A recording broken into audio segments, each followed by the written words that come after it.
ಎಲ್ರಿಗೂ ನಮಸ್ಕಾರ. ಕಟ್ಟೀಸ್ ಕಿಚನ್ ಕನ್ನಡಕ್ಕೆ ಸ್ವಾಗತ. ಸ್ವಲ್ಪ ದಿವಸ ಗ್ಯಾಪ್ ಆದಮೇಲೆ ವಿಡಿಯೋ ಮಾಡ್ತಾ ಇರೋದು. ಡೆಫಿನೆಟ್ಲಿ ಟ್ರೈ ಮಾಡಿ ನೋಡಿ. ಈ ಬಿಸಿಲಿಗೆ ತಂಪಾಗಿರೋ ಈ ತಂಬುಳಿ ತಿಂದರೆ ನಮ್ಮ ಬಾಡಿ ಹೀಟೆಲ್ಲ ಮ್ಯಾನೇಜ್ ಆಗುತ್ತೆ. ತುಂಬ ಬಿಸಿಲಿದೆ, ಬಾಡಿ ಟೆಂಪ್ರೇಚರ್ನ ಮ್ಯಾನೇಜ್ ಮಾಡ್ಕೊಳ್ಳೋಕ್ಕೆ ತುಂಬ ಸರಳವಾಗಿ 5 ನಿಮಿಷದಲ್ಲಿ ರೆಡಿಯಾಗೋ ರೆಸಿಪಿ. ಇದಕ್ಕೆ ನಾನು 2 ಸೌತೆಕಾಯಿ ತೊಗೊಂಡಿದ್ದೀನಿ. ಅದನ್ನು ಸಣ್ಣದಾಗಿ ಹೆಚ್ಚಿಕೊಂಡಿದ್ದೀನಿ. ತುಂಬ ಮೀಡಿಯಮ್ ಸೈಜಿದು ಎಳೆ ಸೌತೆಕಾಯಿ ಇತ್ತು. 2 ಸೌತೆಕಾಯಿಗೆ ಒಂದು 1/4 ಕಪ್ಪಷ್ಟು ಕೊಬ್ಬರಿನ ಹಾಕ್ತಾ ಇರೋದು, ಹಸಿ ಕೊಬ್ಬರಿ. ಮತ್ತು ಒಂದು 10-15 ಎಲೆ ಕರಿಬೇವು, ಸ್ವಲ್ಪ ಪುದೀನ, ಸ್ವಲ್ಪನೇ ನೋಡಿ ಫ್ರೆಶ್ ಆಗಿ ಕಟ್ ಮಾಡ್ಕೊಂಡು ಬಂದಿರೋದು. ಹಾಗೆ ಒಂದು ಹಸಿಮೆಣಸಿನ್ಕಾಯಿ. ಬೇಸಿಗೆಗೆ ತುಂಬ ಖಾರ ಅಷ್ಟೊಂದು ಹೆಲ್ತಿಗೆ ಒಳ್ಳೆಯದಲ್ಲ. ಒಂದು ಹಸಿಮೆಣಸಿನ್ಕಾಯಿ ಮೀಡಿಯಮ್ ಸ್ಪೈಸಿಗೆ ಹಾಕಿರೋದು. ಮುಂಚೆ ಎಲ್ಲ ಸೇರಿ ಒಮ್ಮೆ ತರಿಯಾಗಿ ರುಬ್ಕೊಂಡಿರೋದು.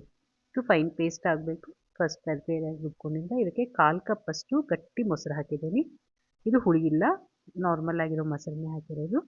ಈಗ ಅದಕ್ಕೆ ನಾವು ರುಚಿಗೆ ತಕ್ಕಷ್ಟು ಉಪ್ಪು, ಸುಮಾರು ಚಿಕ್ಕ ಚಮಚಲ್ಲೇ 1 ಚಮಚಷ್ಟು ಉಪ್ಪು ಸೇರಿಸ್ಕೊಂಡಿರೋದು.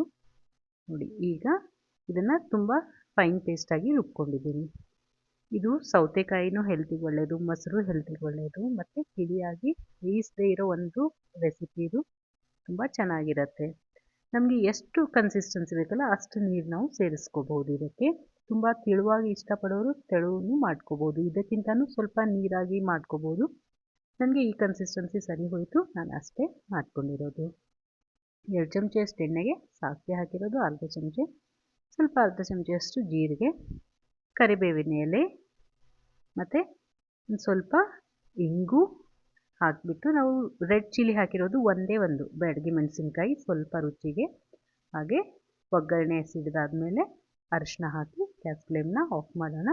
ಮತ್ತು ಈ ಒಗ್ಗರಣೆನ ನಾವು ತಂಬುಳಿಗೆ ಮಿಕ್ಸ್ ಮಾಡ್ಕೊಳ್ಳೋಣ.